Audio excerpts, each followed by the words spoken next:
Welcome back to our studio. If you didn't join us earlier, my name is Hamza.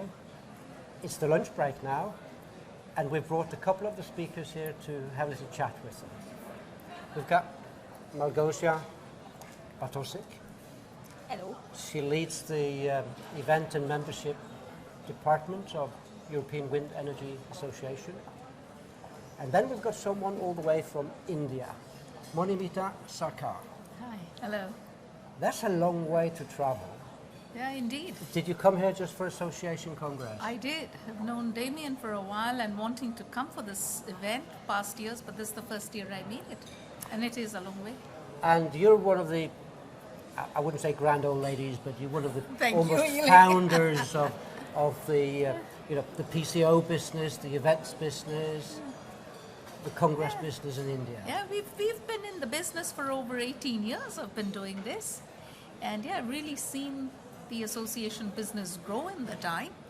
And the way business is done has essentially changed in India.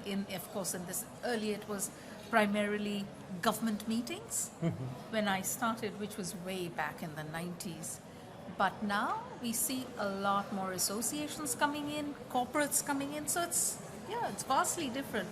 The whole thing has changed significantly in the time. So when you come here, what does it give you to come to Europe? Is it somewhere you go to build your networks and to learn, or? Yeah, it's actually a combination of both. It is networking opportunity, it is learning. And then when you do come to Europe, then there are some business meetings that we do on the side. So yeah, it's a combination of all of it. And this morning, you have been speaking about contracts, RFPs, the bidding process.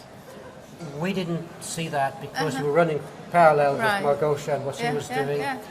So tell us, if we'd been in your, because these are really relevant and interesting questions. If we'd been in that track, what would have been the key takeaways that you missed, would you say? Well, I was there really for the first part because I was actually co-located in a parallel session. But a couple of the key takeaways, the things that we spoke about was how important it is to have transparency in the whole RFP. And what we really require are very, very detailed RFPs. So that actually gives rise to a great bid. Whereas if you have a short kind of RFP, you will get a generic bid. And that becomes a difficult evaluation process. It becomes like apples to oranges. Whereas if you specify every area that you need and you can give us more information as the bidding destination, you will get a much better, a more comprehensive bid.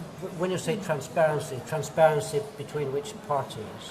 The transparencies, just to give you a little bit of historically, in India, we just have one CVB in Hyderabad, so the PCO works as the CVB in various cities, right? So we work with the host committee to get the meetings into the country. So we're going in a sense, in that role. So we need information, and by we right now, I mean the host committee, who we represent. So we need, clarifications on things like, what is the association's objectives for bringing a meeting to a place?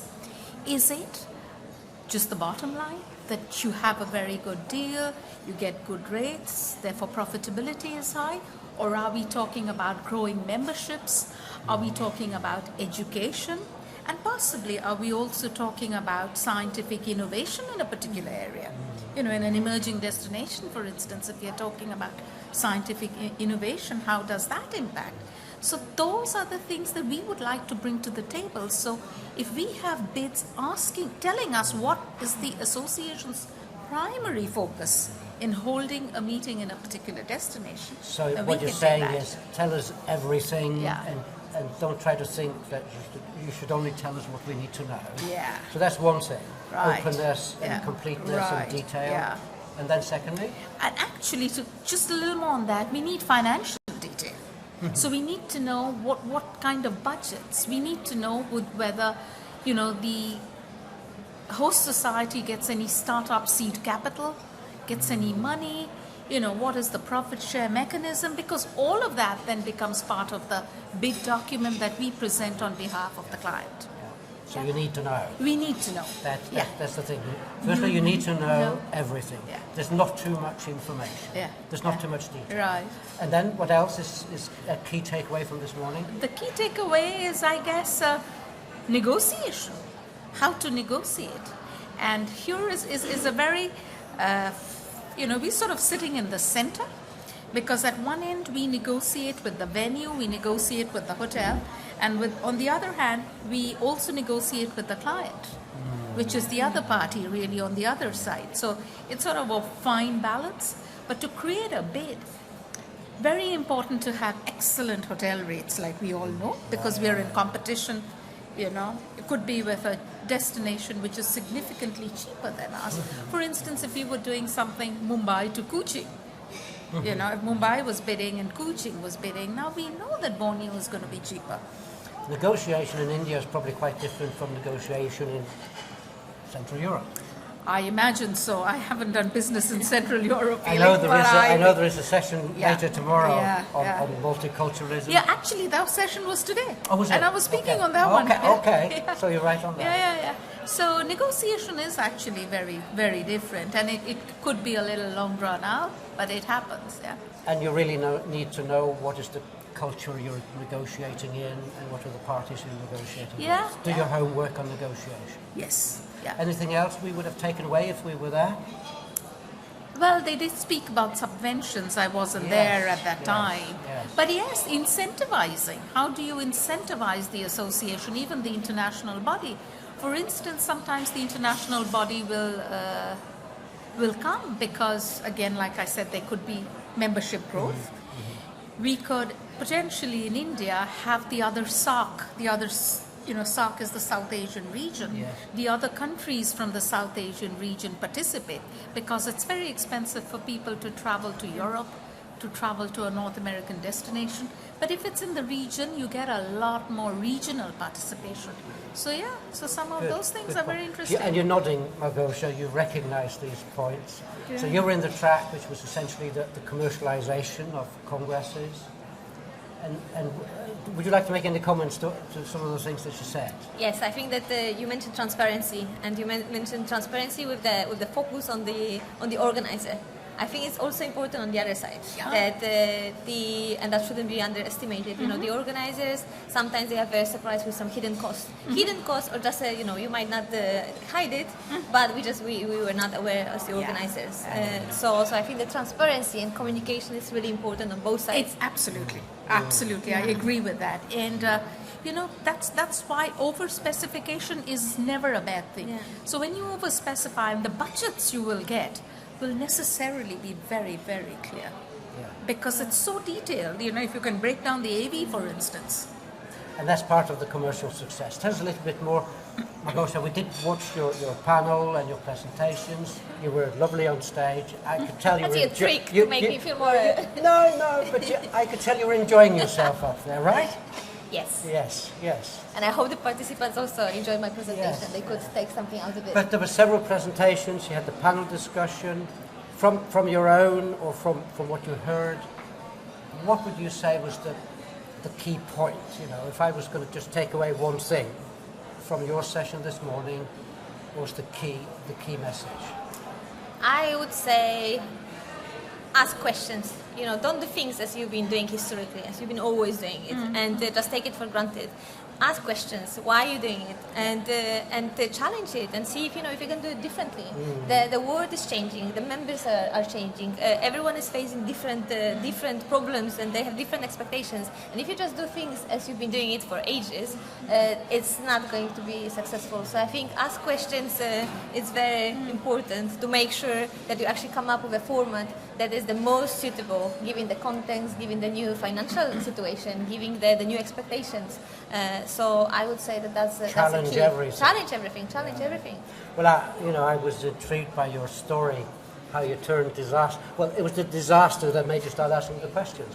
In fact, it reminded me, there's a Norwegian saying that adversity teaches the naked woman to spin wool? And that came to my mind as you were talking, when you have to find solutions. Yes. And you really found a lot of things that you could do. I have to say that with our congresses, we are quite privileged.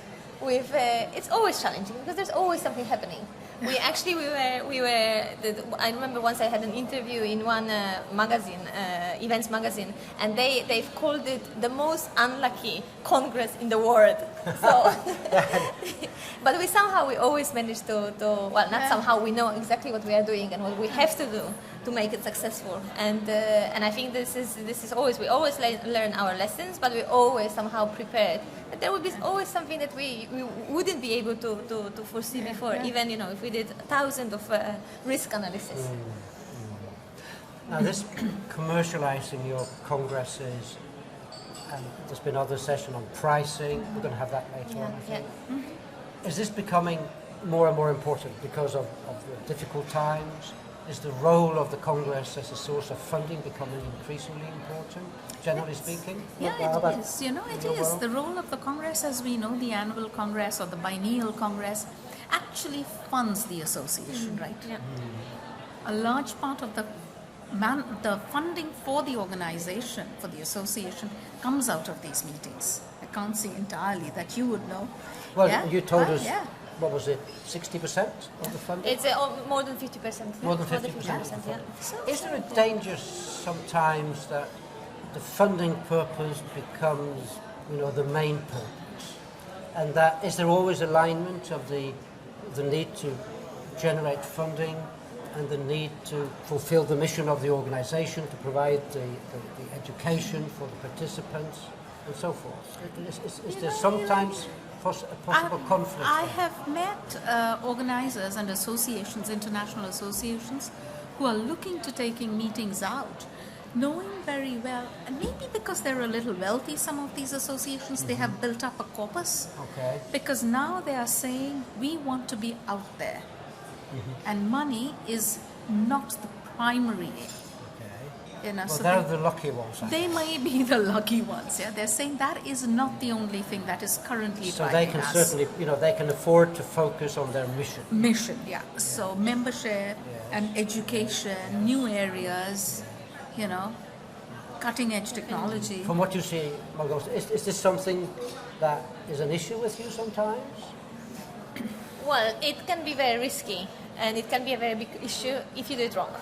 I think if your objective as an association is to make profit, well, that's wrong.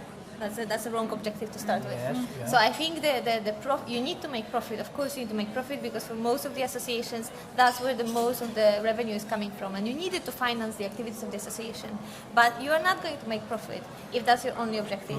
The objective should be to serve to your members, to serve to the participants, and make a profit.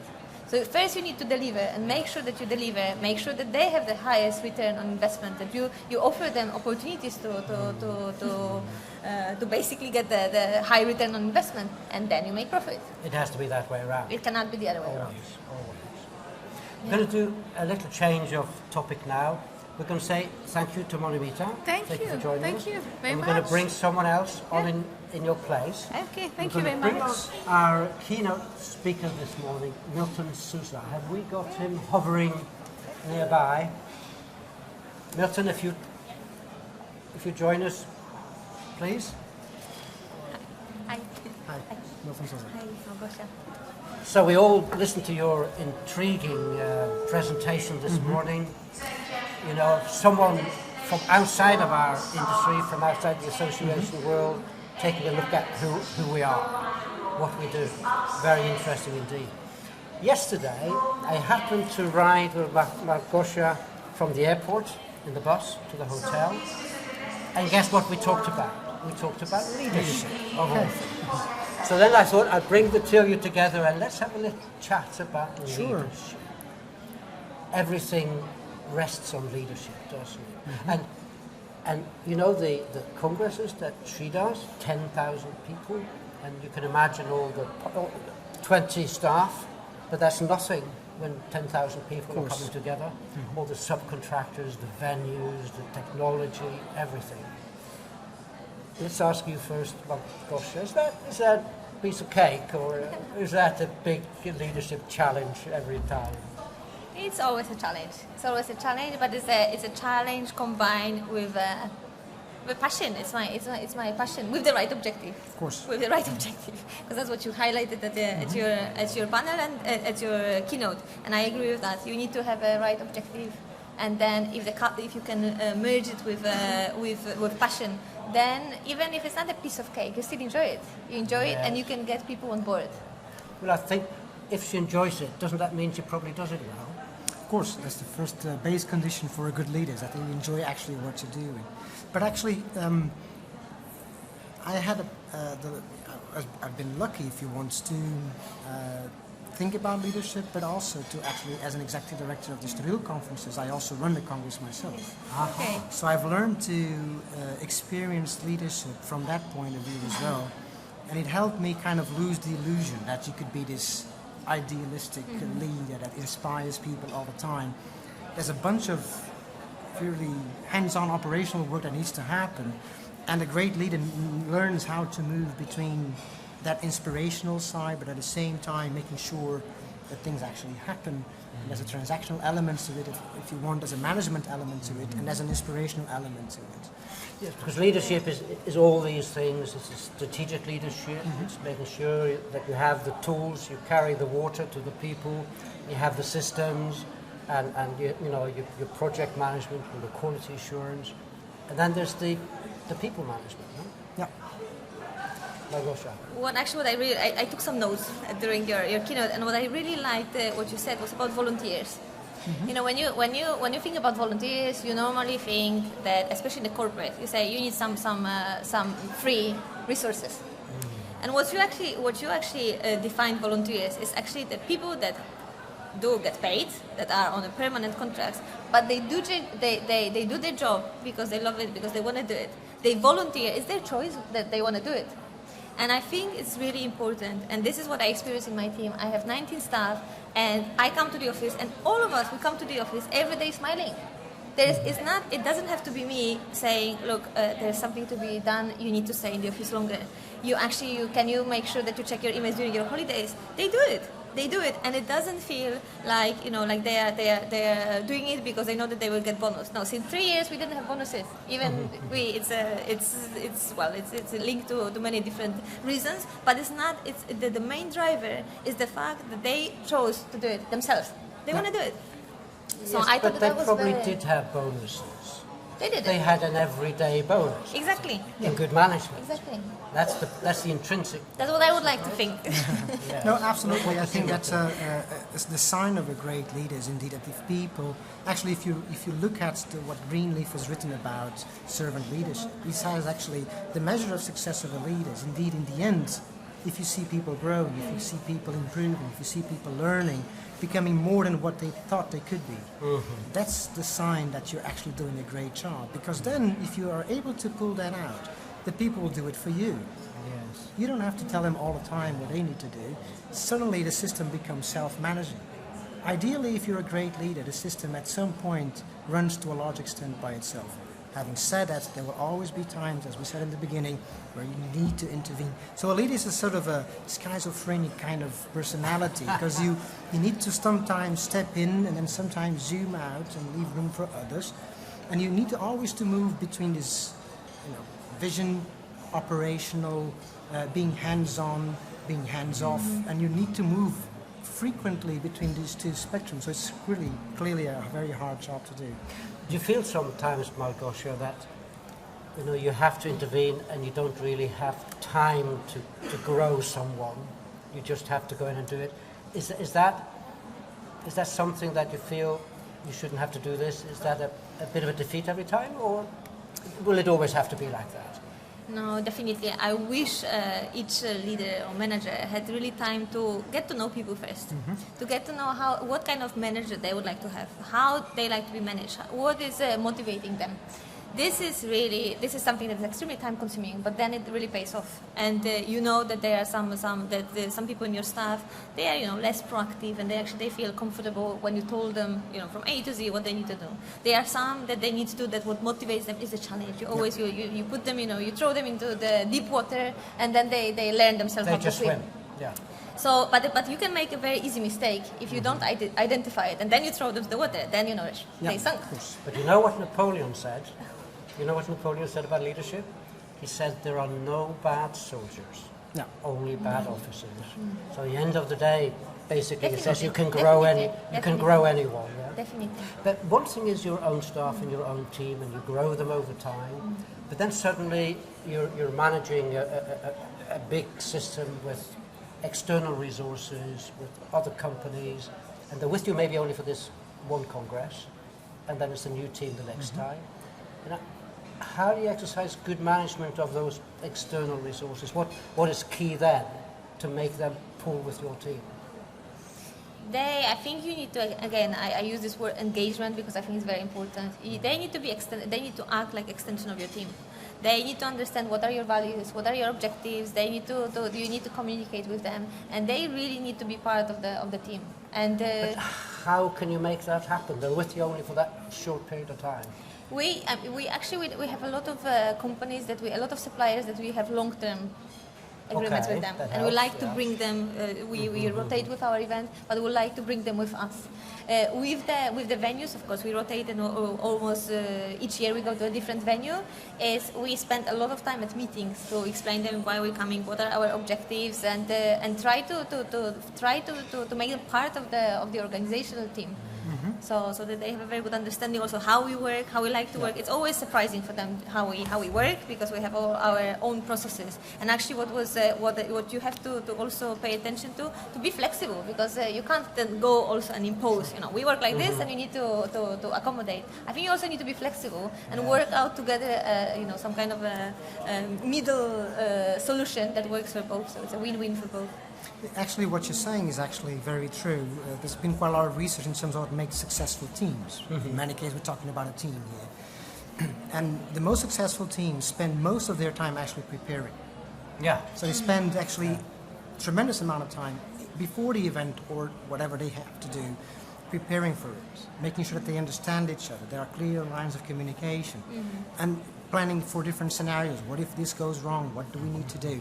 So indeed, one of the critical elements is indeed to prepare well in advance, such that you can be prepared for when things eventually go wrong, and that you build relationships of trust, because in the end, leadership is essentially about trust, and it can be a lot more powerful if you have relationships of trust between people and between the leader and well, we just talked about transparency in general, didn't we? Openness. Don't assume things. There's a lot of assumptions in all in each team. I thought you would do it. I thought you would do it differently. Yes. Don't assume. Make sure that you know what is going to happen. And if you are not sure, then make sure you explain it. And make sure that, especially that we are working in a global world. Is that in my team I have more than 10. I have 19 people, and there are more than 10 different nationalities. Okay. So it's we rotate between all possible venues in Europe. So you always work with 10, 15, 20 different nationalities. So you have to know you have to know also how they would. You have to somehow estimate how they would understand the message that you want to pass, and make sure that actually is aligned with what you meant. Yeah. Go ahead. No, you said something will go wrong, and it doesn't matter how much risk analysis and risk assessment you do. Is risk assessment a key tool that you have to make sure that communication is understood? And do you have formal risk assessment procedures at a number of stages? We have risk assessment. We would do quite a detailed risk assessment before each event. Yes. But I think that if you work with the same team, of course, then we now have a team that for most of the people they've been working with us for 3-4 years. So of course the meetings are getting shorter and shorter because we know what is going to be exactly. We know also what is going to be the solution in case something happens because we work together. We work out some kind of processes, internal processes in case of crisis.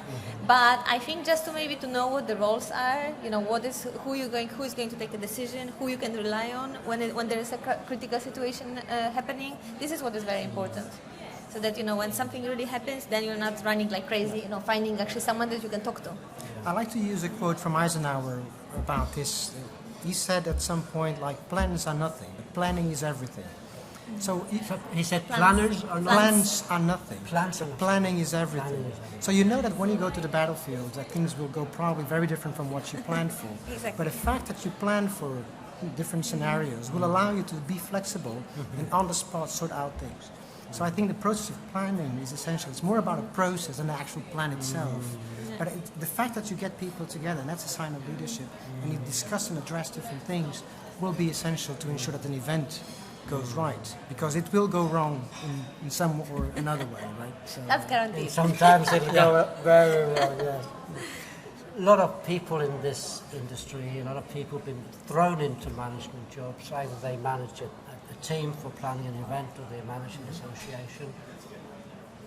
And I feel sorry for many of them because they've been thrown into something that maybe they weren't prepared for. And if I'm a manager, maybe a young manager, managing events or organizations, where would you start? If you say, I want to better myself, I want to develop my management skills, where would you start and what are the steps that you would take? I think I lived that myself, because when I was asked to do this conference, I had never organized a conference in my own life.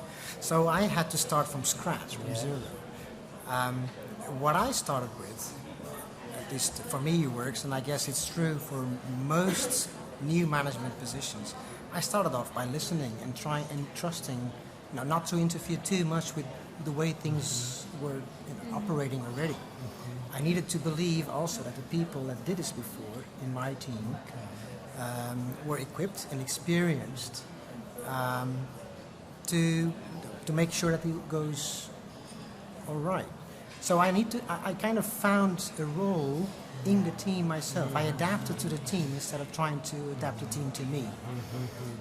So I ended up doing other things that I saw, well, there's something missing here, especially in terms of the concept of the program, especially in terms of the way the team was operating together, in terms of the process, and not so much about the content, the details of organizing the conference. I didn't want to interfere with things they already knew. So I think my advice in any case to a young manager getting into something like that is really to learn how to listen. And to listen and trust. And trust. That's for me, and learn to deal with uncertainty. Embrace uncertainty. Don't try to fight it all the time. You need to be able to go with it as well. Well, that is trust, isn't it? When you don't have fingertips control with everything. Yeah. That would be my 2 cents of advice. Listen and trust. And trust. If it doesn't look right, maybe you haven't quite understood it. Yes. Rather than assuming that you can do better. Yeah. Trust. And I think this also comes down to what I was telling this morning about the servant leadership, is humbleness that you need to have as a leader, to recognize that you might not know it all. And to accept that other people have to contribute to the team. We need to move away from that notion that a leader needs to know everything. Yes. Right? A leader doesn't have to know everything. He needs to make sure that there's a process in place where the knowledge can be pulled when it's needed. And if it's himself or someone else who has it, it doesn't matter. And if the leader is listening, he has trust. That's part of growing those people that you give the trust. And people will also feel more, empowered. And actually, one of the research I've been doing is actually about what is it that people want from leaders to make their work more meaningful. And the first thing they say is, I want to feel autonomous in what I do. So that means that the leader needs to empower me to what I do. So it's like, give me the tools, give me the training, support me when it's necessary, and then move out of the way. That's basically what it is. Amen. You agree? Yes, I agree, but also I like what you said, that the managers are those that say King is right. The leaders are those that say the right things. Do the right things. And I would expect it also from if I have young managers in my team, I would expect them to not be afraid to challenge me. And that's a very cultural thing. I have that's a very cultural thing. You know, you have some nationalities that they will never challenge you. They will never challenge you, and it's not whether they are good managers or good leaders or not. They will just not challenge you. And I really encourage to challenge the you know, if we have because this is how you grow. This is how you can develop. How you can make things better if you actually question everything. It should be done in the right way. Of course, you don't want to always disagree with your boss, but you should answer questions. Yeah. And the timing as well. You need also to be aware when it happens. Of course, there are times also to ask questions. There are times to call for tough decisions on the spot that do require some level of centralization. Exactly. So the leadership is also about decentralizing according to the situation. So listen, challenge, but then they need to also know who takes the final decision. You need to, the leader needs to take a decision at the end. Yes. I think those were good closing words, won't they? I think so. Thank you very much. Thank you. Both of you. Thank you very for much. being with us for this little chat. Thank you very much.